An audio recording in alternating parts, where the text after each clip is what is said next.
economic hitmen really have been the ones responsible for creating this first truly global empire. And we work many different ways.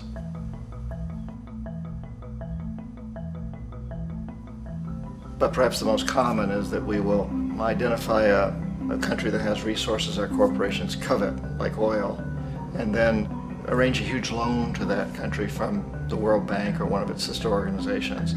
But the money never actually goes to the country. Instead, it goes to our big corporations to build infrastructure projects in that country, power plants, industrial parks, ports, things that benefit a few rich people in that country, in addition to our corporations, but really don't help the majority of the people at all. However, those people, the whole country is left holding a huge debt. It's such a big debt they can't repay it, and that's part of the plan, that they can't repay it. And so at some point, we economic hitmen go back to them and say, listen, you owe us a lot of money, can't pay your debt, so sell your oil real cheap to our oil companies. Allow us to build a military base in your country, or send troops in support of ours to someplace in the world like Iraq, or vote with us on the next UN vote.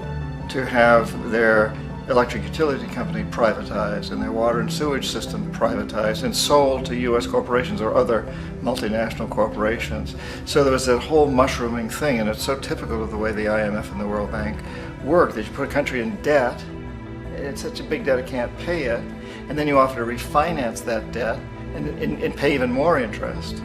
And you demand this quid pro quo, which you call a conditionality or good governance, which means basically that they've got to sell off their resources, including many of their social services, their utility companies, their school systems sometimes, their penal systems, their insurance systems, to foreign corporations. So it's a double, triple, quadruple whammy.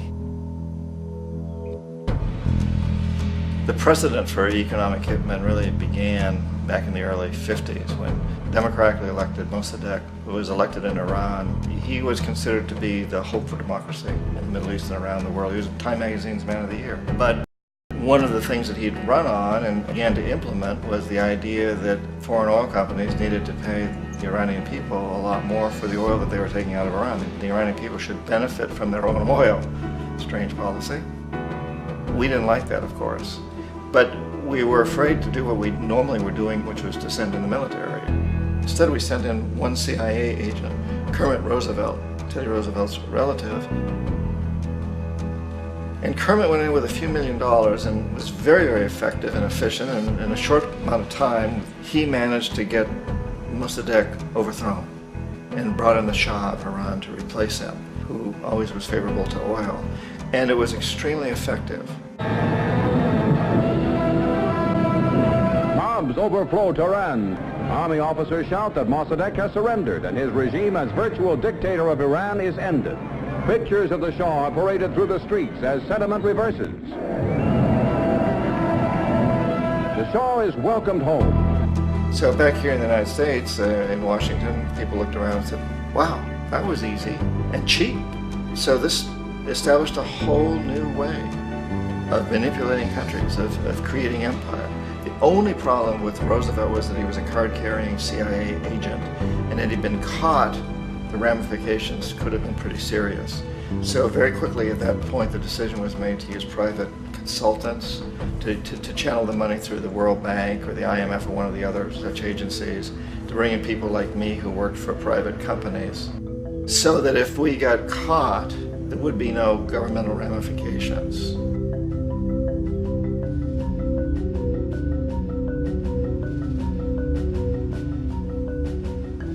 When Arbenz became president of Guatemala, the country was very much under the thumbs of United Fruit Company, the big international corporations. And Arbenz ran on this ticket that says, you know, we want to get the land back to the people.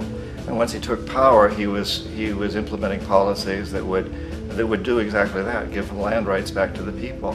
United Fruit didn't like that very much. And so they hired a public relations firm, launched a huge campaign in the United States to convince the United States people, the citizens of the United States, and the press of the United States, and the Congress of the United States, that Arbenz was a Soviet puppet, and that if we allowed him to stay in power, the Soviets would have a foothold in this hemisphere. And that at that point in time was a huge fear on everybody's mind, the Red Terror, the communist terror.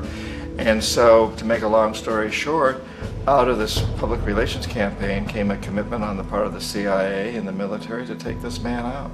And in fact, we did. We sent in planes, we sent in soldiers, we sent in jackals, we sent everything in to take him out, and did take him out.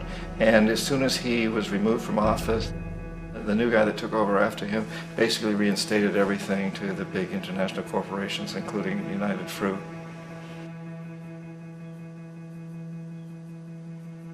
Ecuador for many, many years had been ruled by pro-US dictators, often relatively brutal. Then it was decided that they were going to have a truly democratic election. Jaime Roldos ran for office, and his main goal, he said, as president would be to make sure that Ecuador's resources were used to help the people. And he won, overwhelming, by more votes than anybody had ever won anything in Ecuador. And he began to implement these policies to make sure that the profits from oil went to help the people. Well, we didn't like that in the United States. I was sent down as one of several economic hitmen to change Roldos, to corrupt him, to bring him around, to let him know, okay, you can get very rich, you and your family, if you play our game, but if you continue to try to keep these policies you've promised, you're going to go. He wouldn't listen. He was assassinated. As soon as the plane crashed, the whole area was cordoned off. The only people allowed in were U.S. military from a nearby base and some of the Ecuadorian military. When an investigation was launched, 2 of the key witnesses died in car accidents before they had a chance to testify. A lot of very, very strange things that went on around the assassination of Jaime Roldos. I, like most people who've really looked at this case, have absolutely no doubt that it was an assassination. And of course, in my position as an economic hitman, I was always expecting something to happen to Jaime, whether it be a coup or assassination, I wasn't sure, but that he would be taken down because he was not being corrupted. He would not allow himself to be corrupted the way we wanted to corrupt him. Omar Torrijos, president of Panama, was one of my favorite people. I really, really liked him. He was very charismatic. He was a guy who really wanted to help his country. And when I tried to bribe him or corrupt him, he said, look, John, he called me Juanito. He said, look, Juanito, I don't need the money. What I really need is for my country to be treated fairly. I need for the United States to repay the debts that you owe my people for all the destruction you've done here.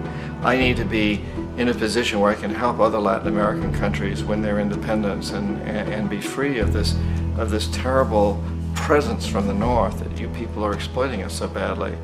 I need to have the Panama Canal back in the hands of the Panamanian people. That's what I want. And so, leave me alone. Don't try to bribe me.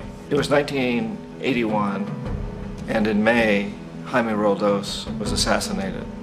And Omar was very aware of this. Torrijos got his family together and he said, I'm probably next, but it's okay because I've done what I came here to do.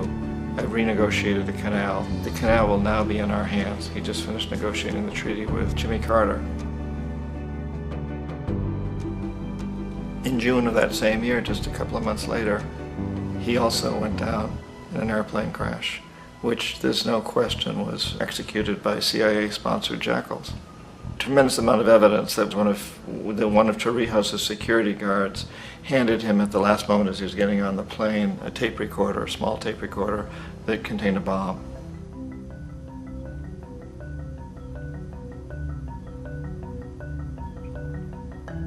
It is interesting to me how this system has continued pretty much the same way for years and years and years, except the economic hitmen have got better and better and better. Then we come up with, very recently, what happened in Venezuela. In 1998, Hugo Chavez gets elected president, following a long line of presidents who had been very corrupt and basically destroyed the economy of the country. And Chavez was elected amidst all that. Chavez stood up to the United States, and he's done it primarily demanding that Venezuelan oil be used to help the Venezuelan people.